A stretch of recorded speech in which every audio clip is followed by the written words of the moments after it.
Welcome back to the CaMMVets Radio Report on WVOX 1460 and around the world on WVOX.com. Now, last week, President Biden awarded the Congressional Medal of Honor to retired Green Beret Colonel Paris Davis, one of the first black officers to lead Special Forces team in combat for his actions in Vietnam the night of June 18, 1965. Along with a small team of Special Forces soldiers, he rescued 3 American soldiers under enemy fire. During the course of the battle, he sustained multiple gunshot and grenade fragment wounds. He made it to the first soldier under a hail of enemy fire, was shot again, and despite the wounds, with no regard for his safety, he saved the soldier and returned him to the company's perimeter. He again broke cover, braving enemy fire to retrieve the second soldier, then crawling nearly 150 yards and wounded by enemy grenade fragments, he rescued the soldier and returned him to the company perimeter, and then he directed a helicopter extraction of wounded troops while refusing medical evacuation for himself.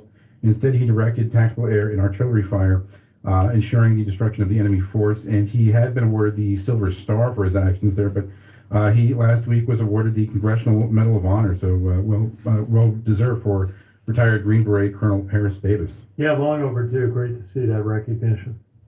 And the Navy has confirmed the discovery of a missing World War II submarine, the USS Albacore, off of Hokkaido, Japan's northernmost island, by a team of Japanese researchers. Now, the Albacore is one of the most successful combat records of all Navy submarines during World War II.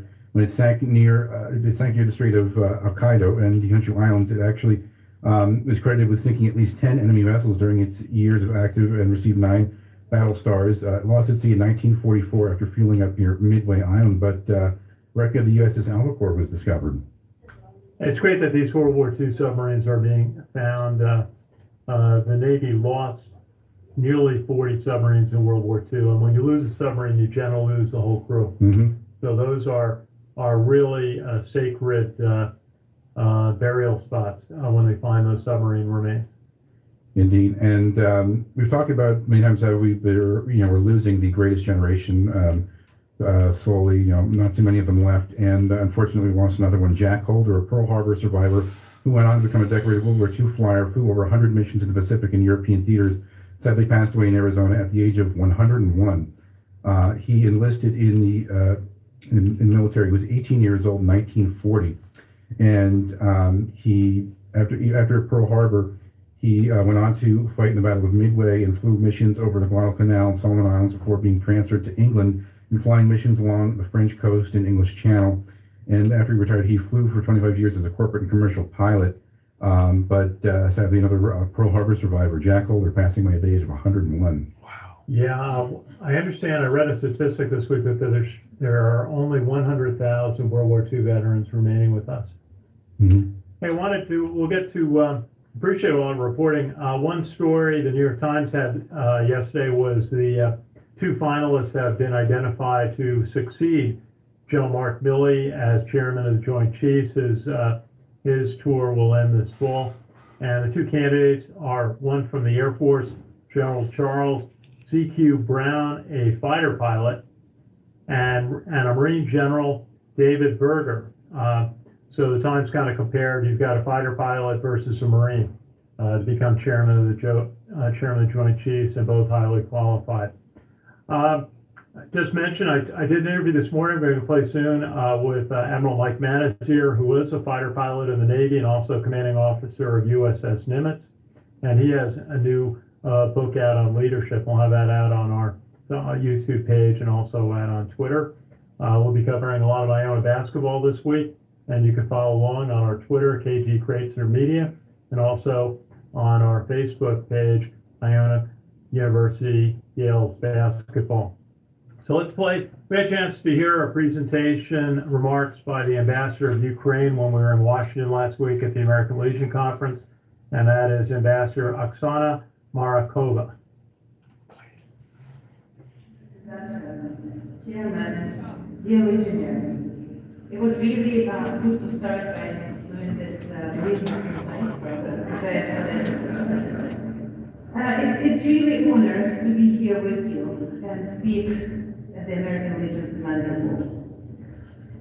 You are not only one of the oldest organizations. You are not only the organization of people of service and You are the organization to which the people of Ukraine can relate to during the past 9 years, but especially during the past year, when we are fighting a full-fledged war. Last week, when there were a number of activities around here, everywhere in the United States, definitely in Ukraine and everywhere, to reflect on the 1-year mark after Russian Federation attacked us from north, east, after we have started defending our country from a brutal, almost World War I type of war everywhere in Ukraine. And today is the 370th day of that fight. 370th day of atrocities, hardships, 370 days of bravery of Ukrainian servicemen. And we stand for 370 days because we are fortunate to have our armed forces. And we are so fortunate to have 400,000 veterans before the phase of the war, who we knew at the first day would go and defend the country. And that's what happened. So we know and we adore our servicemen and our veterans. We are also very thankful to the American Legion. The support and your strong voice that you have provided us have been irreplaceable. We really value it. Right after the February invasion, we were very honored to see the resolution, the emergency resolution that you have passed. And that document underscored your extreme concern about the horrific consequences that occurred during the war. You have stressed that there's absolutely no justification for the Russian aggression, which we all know, but we're very happy that you felt it so strongly right at the beginning. And that also you put all the efforts to establish peace. Nobody wants just peace more than Ukrainians. But we also know that we want to live in a free, independent country. And we cannot live under occupation. And our motto from the previous century, we free or die. We literally live like it right now. So as much as we want just peace, we will fight until we win, in order to liberate our territories, in order to free our people, in order to stop the horrible atrocities that happen everywhere where Russia still occupy parts of our country. I also want to thank all the legionnaires who also, in addition to the strong voices of support, engaged in specific help to Ukrainians everywhere.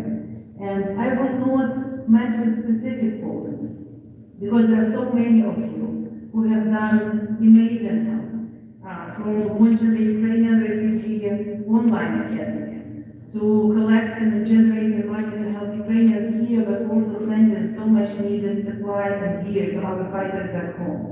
But thank you very much. Thank you for this support. I know that we can count on you, and I know you feel this fight, because you represent the best part of Americans who are fighting for freedom on the front lines every day, because this is important. This is important not only for Ukraine, as we discuss on a regular basis. It's existential for us. It's existential for us to defend us as a sovereign country. We never did anything to provoke Russia. Russia's idea to restore whatever they restored, whether it's Soviet Empire, Russian Empire, whatever evil empire they're trying to restore, is the only reason for them to attack us. We only wanted to be peaceful. We always wanted to be part of the European Union and NATO, and we always wanted just to be home and run our country like we want to run it. Elect our officials, change them regularly, be a vibrant democracy, and just grow, brand, and raise our children. But again, just to quote your great Marines again, nobody wants to fight, but somebody has to know how. Now we all Ukrainians have to know how to fight, and we will fight until we win. We have started this winning already. We have won when our great president, on the first day of this invasion, said, "I'm not going anywhere. I'm staying here and I will fight with my country." We have won already when we have liberated Kiev Oblast and Kharkiv Oblast and Kherson, and we can liberate the whole Ukraine. We already won, but we have proven them that our faith is stronger than our fear. And of course it's scary. Of course to see, the tortures and civilians being killed, and houses being destroyed, and schools and hospitals, and industry bomb and all the infrastructure everywhere. It's scary. But to be not free, to live under occupation, is much WVOX. scarier. So we know there is no other chance for us. Hi, Ardina.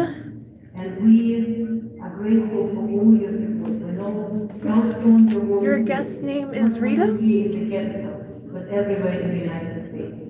Please continue explaining Okay. to people why women. Will Okay. put you and on that hold was till your the show ambassador of Ukraine to the United No States, problem. Oksana Markarova, speaking to the American Legion Conference in Washington last Tuesday. All right, and you've been listening to the CaMMVets Radio Report here on WVOX 1460, heard around the world on WVOX.com. We thank today's special guest, the Ukrainian ambassador to the U.S., Oksana Markarova. Remember to check out our Facebook pages, CaMMVets Media, our Sea Services page, our Iona Basketball Report page, and our West Point Football Report page. And until next week, remember to thank a veteran.